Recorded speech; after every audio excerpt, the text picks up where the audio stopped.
Das ist auch der Grund, warum ich nicht mehr schwimmen gehe. Und ich nimm dir Zeit, ja, warte.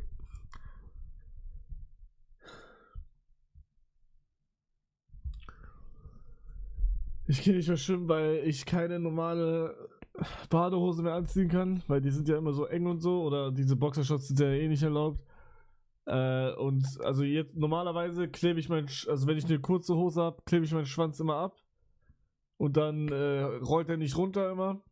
Aber bei Baden zum Beispiel, da hält dieser Kleber nicht, wenn Wasser drankommt. Und dann schwimmt er da rum die ganze Zeit und kleine Kinder fassen ihn die ganze Zeit an, spielen damit rum. Mädchen, könnt ihr euch schon vorstellen, was die alle machen damit.